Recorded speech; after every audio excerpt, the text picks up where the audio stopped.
Hey, what's up? This is Chosen, and in this video, we're going to be diving into a topic I haven't seen covered as often as it should have been. We've actually got some new accessories to the game as part of the clan shop feature for doing clan quests to acquire currency to go ahead and purchase stuff in this shop. And these two accessories, it works similar to the bazaar, where you can buy the silver version and the gold version, the 4 and 5 and the 5 and 6. What we're going to do is go over the champions that are going to shine wearing these new revenge accessories, and we're just going to talk about the mechanic in general. So let's get into it.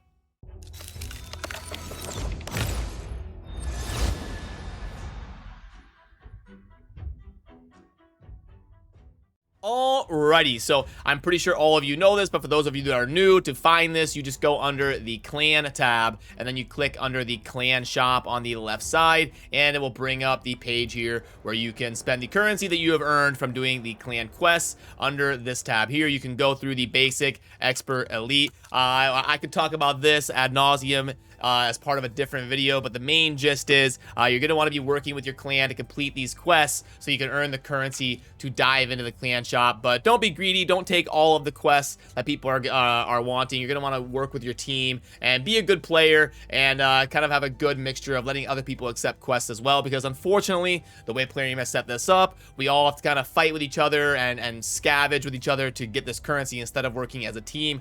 I know, side rant, we're working on giving them feedback and trying to change that. But anyway, that's a different topic. Let's dive into these revenge accessories that are new to the game. So why not buy a few live on the video here? And what you'll see is, so the 4 and 5 star ones are 90.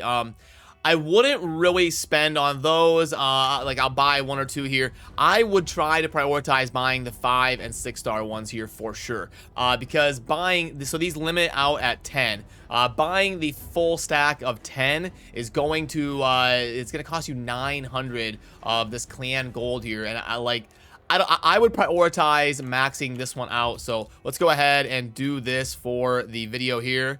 Let's buy all 10 of these and then we'll grade them live. But you'll see here it's going to cost me 1,400 of the clan gold. But I think this is a pretty good way to spend the clan gold. You'll see there it maxes out and you got to wait 4.5 days. I think that coincides with the refresh here. You see where this says refresh, and it coincides with the clan quest resetting. 4 days, 12 hours, clan shop, 4 days, 11 hours. So it's going to be going in a cycle where you can buy these accessories in the shop around the rotation of the clan quests.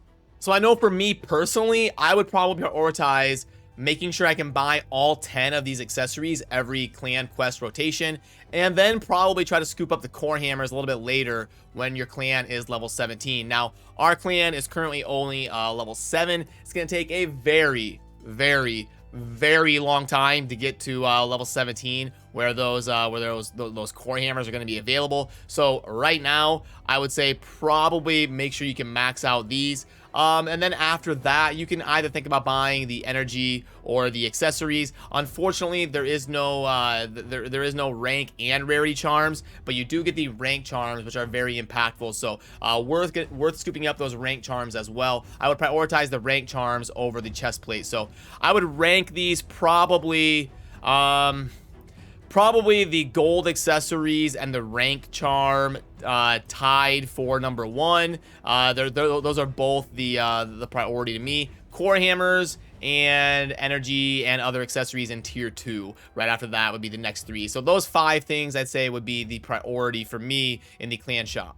So now let's go ahead and grade these live. So these are going to be going on champions that have really good default abilities, typically high speed champions. So the banner is the one spot where you can get speed on accessories. So to make this set good, you're really going to want speed, because it's going to go on champions that get a lot of value out of taking their A1 turn. So those champions are typically, not always, typically built high speed, like an allure, because you're getting a lot of that turn meter reduction from the A1. So this set would be great on her, and she's usually going to be built high speed. So a banner not having speed is a really big rip. That would probably be a sell for me. Unfortunately, you have to take stuff up to like level 8 or something. So for me, the way I do this is when I go through new additions to my account for either gear or accessories, I'm gonna go through that first elimination wave where I eliminate the no-brainers, and then I'm gonna take stuff to level 8. And as long as you keep on top of this, it's like doing the dishes in real life. As long as you stay on top of it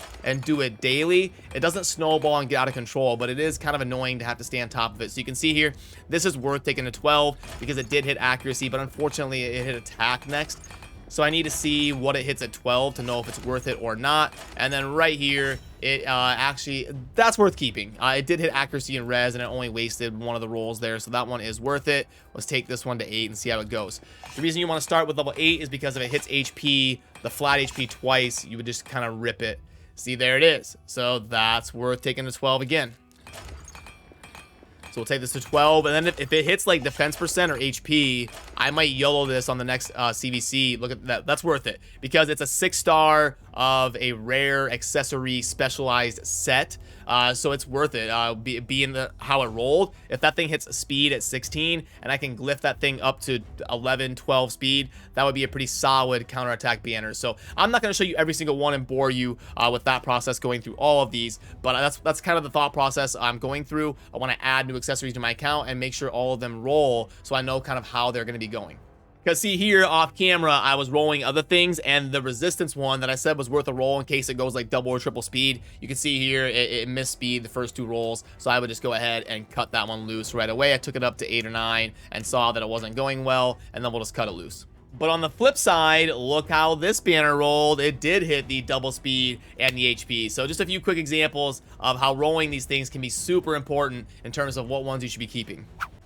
So who should be wearing these counterattack revenge accessories? Like I said a little bit earlier and touched on this, Allure is a great example of this. Someone who the main core of their value is around doing their A1 or just getting an ability off in general, like somebody who's wearing a stun set. You've got Bellower. All of his abilities are AoE. He would be a great candidate for these revenge accessories as well. If you've got him in a stun set, you pair it with the tier 6 mastery. Every time he counterattacks, you've got a chance to proc that stun set again. So you can see where you can really snowball a lot of value out of anybody that's got either a stun set or a lot of their impact as a champion is from the A1 here, because every time they counterattack, that's what they're going to be doing. They're going to be doing their default. But there is another point. It does not qualify as a turn. And Doom Priest is a really good example of this because what some people would be thinking is, hey, I mean, every time Doom Priest takes a turn, she's going to heal all allies, so she would be amazing in the counterattack set.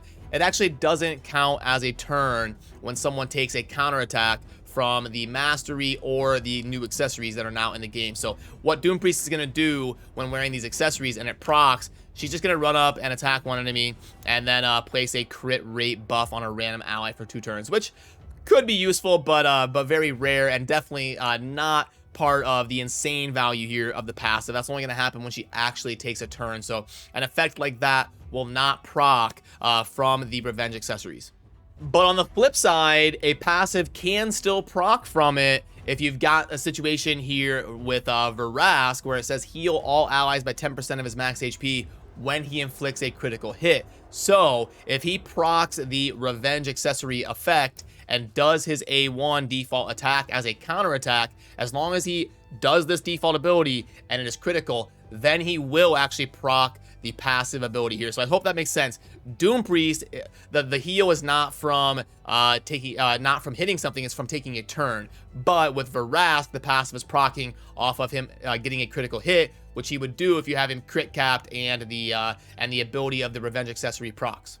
And it could also be a way to kind of bump up your clan boss damage a little bit. Let's say you're using someone like Razen in a clan boss scenario to do a bunch of damage. You've got him with the Giant Slayer passive. You've got a triple hit A1, and every single time that clan boss comes in and does an AoE hitting everybody, you've got a chance that Razen will run up and do his triple hit and maybe get a couple Giant Slayer procs. So it would be a nice way to supplement your clan boss damage as well. And you would think in a situation like the Fire Knight where counterattack is really good and multi-hit A1s are good, that is true. The problem is it's not going to be consistent. If you're farming dungeon runs, you want things that are consistent. So yes, counterattacks will be handy in helping you kind of break down that Fire Knight shield. That's why the counterattack buff is so good in that dungeon.